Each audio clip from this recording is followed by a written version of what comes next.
Hey there, it's Joe Scully, Pro Rodeo MC, and it's the weekly recap report of wherever we've ventured to on Rodeo Road. It's Thursday already. It's been a crazy week for me. We've had birthday parties, corporate events, radio stuff, and just kind of ramping up last week to Thursday.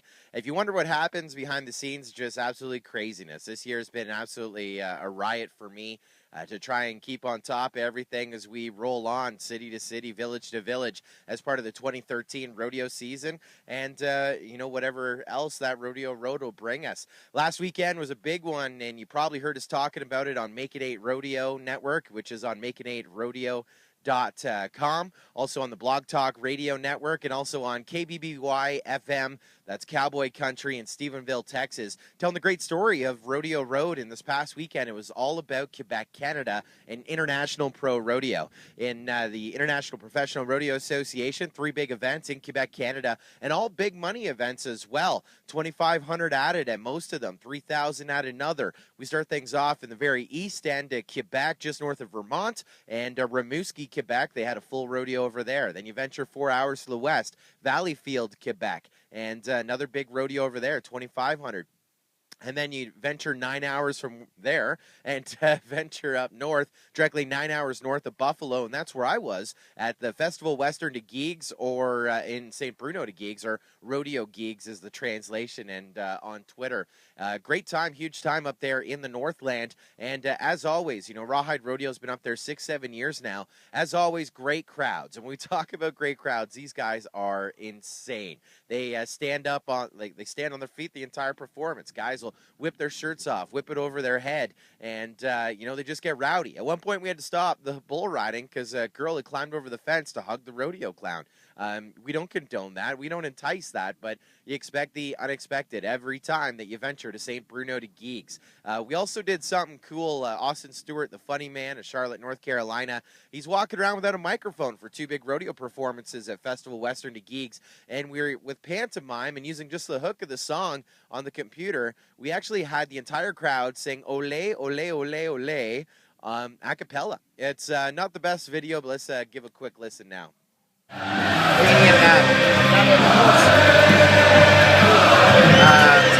DJ's Pocket.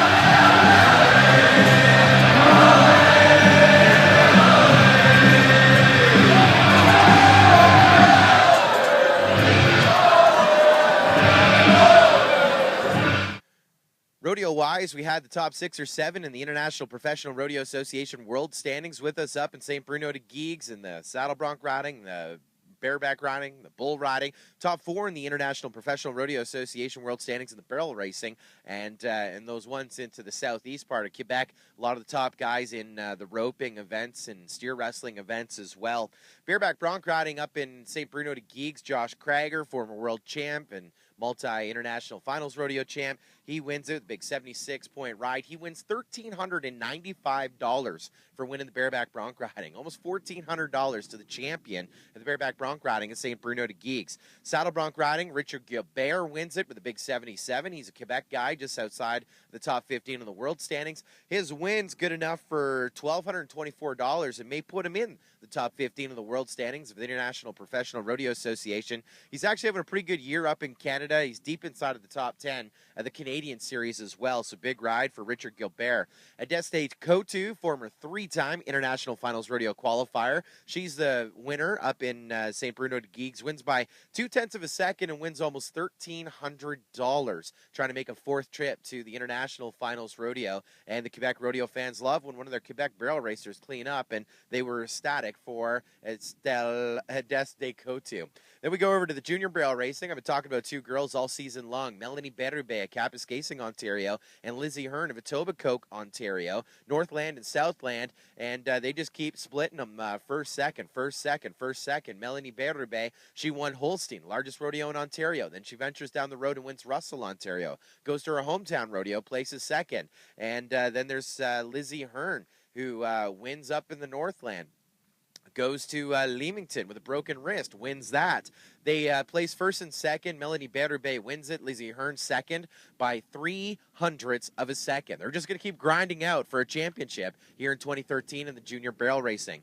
And bull riding, Marc-Olivier Dickey. He's a guy who's just, well, it's his rookie year, breakout year. Wins it with a big 77-point ride. He pockets 2,565, 2,565, 2,565 in the bull riding. And, 3 guys rode. He had a big one. And, the other 2 guys there, Matt Fisher, were really ecstatic for him. He's kind of an anomaly in Eastern Canada. He raises bucking bulls and he rides them. He's having some good luck in Quebec, but in Ontario, not having the best of luck, and he finally gets one covered in a big way, and they place him second with 73 points. So our congrats to Matt Fisher in the pay window lineup. And Peyton Stewart, he's a guy inside of the top 15 of the world standings. He's competing and traveling with Rowdy Rice, the #1 man in the International Professional Rodeo Association world standings. Lee Buskey, another guy in the top 10 who has a huge bullfighting highlight video that you need to find. Lee Buskey, bullfighting. Find it on YouTube after you watch this. Peyton Stewart, 3rd guy in the car in the Civic. He is 3rd at St. Bruno de Guiges, and he wins just short of 1,000 up in the bull riding with a 71-point ride. But Marc-Olivier Dickey, that's the storyline of St. Bruno de Guiges, second last one out in the Saturday night performance. Then we buck off another guy, Marc-Olivier Dickey. He goes out, tips his hat, and it's like Quebec won the World Cup of soccer. They were screaming, stomping, running around, waving flags, waving shirts, bringing down the lights. They just had a license to party, a huge ending, pyrotechnic type ending to the St. Bruno de Guiges Festival of the Western. That's going to do it for this recap. Again, that was the Festival Western de Guiges. Are you ready?